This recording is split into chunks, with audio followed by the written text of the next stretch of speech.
Elle aurait aimé être en couple pour avoir un enfant, mais Audrey n'avait pas le temps. Rattrapée par son horloge biologique, elle s'est lancée dans sa PMA en solo, à l'étranger puisque la France ne l'autorisait pas encore. Elle la raconte dans un livre touchant. Audrey Page, 42 ans, ne manquerait la sortie de la crèche pour rien au monde. En septembre, sa petite George, 10 mois, a découvert la vie en communauté pour la plus grande joie de sa maman solo. « J'ai heureuse que ma fille entre en crèche. La fusion avec son enfant, en tant que monopère, c'est une autoroute, plaisante-t-elle. Je ne veux pas faire couple avec ma fille, je suis célibataire, mais pas isolée, précise Audrey. Je suis bien entourée par ma famille et mon cercle d'amis intimes. Audrey a fait le choix de concevoir un enfant par PMA en Espagne, ainsi qu'elle le raconte dans Aller-retour pour un bébé, édition Albin Michel, 17,90 €. Ce n'est pas faute d'avoir vécu longtemps en couple. Trentenaire, Audrey a partagé la vie d'homme avec des valises déjà pleines de marmottes. Le premier, papa de 3 enfants, dont elle est toujours très proche, a tardé à lui avouer qu'il ne souhaitait plus d'enfants. Audrey, qui n'a jamais caché son désir de fonder sa propre famille, a préféré le quitter. J'avais 34 ans. La rupture a été abyssale. Je me séparais d'un homme que j'aimais passionnément, mais aussi de ses enfants. Piéger un homme n'est pas dans mes valeurs pour construire une famille moi. La fille unique, tout me manquait, le vacarme d'une fratrie, la course pour déposer les enfants à l'école le matin, les lectures du soir avant le coucher, les discussions à table. Il aimait les enfants, mais surtout les siens. Face à son chagrin, une tante lui conseille de ne pas lui laisser le choix, de revenir auprès de son ex et d'arrêter la pilule en cachette. En somme, lui faire un enfant dans le dos selon l'expression. Audrey s'y refuse.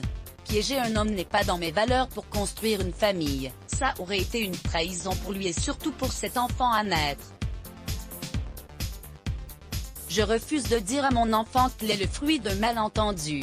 L'horloge biologique nous oblige à prendre des décisions. Ce n'est pas mettre la pression, c'est être honnête. Audrey a conscience que sa fertilité décline et que le temps lui est compté. Les hommes n'ont pas la même temporalité que nous, ils ont tout leur temps et nous, non. L'horloge biologique nous oblige à prendre des décisions. Nous n'avons pas le temps d'attendre, de tergiverser, de reporter la discussion à plus tard. Ce n'est pas mettre la pression, c'est être honnête.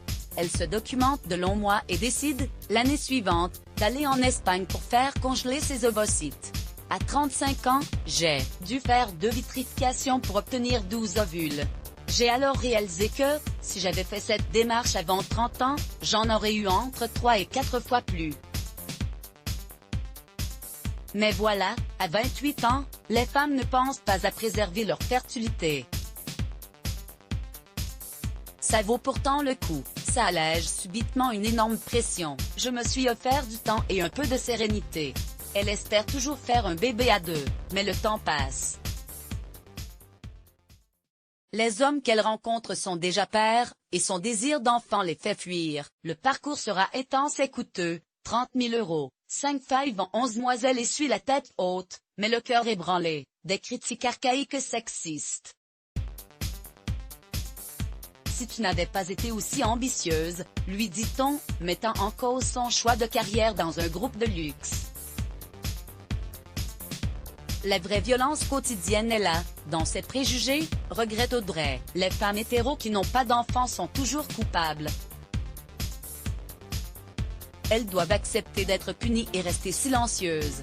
À 40 ans, après une nouvelle séparation, elle se lance dans une PMA en solo, en Espagne, où elle a déjà fait vitrifier ses ovocytes. Le parcours sera intense et coûteux, 30 000 €, 5 failles en 11 mois et, finalement, le recours à un don d'embryon.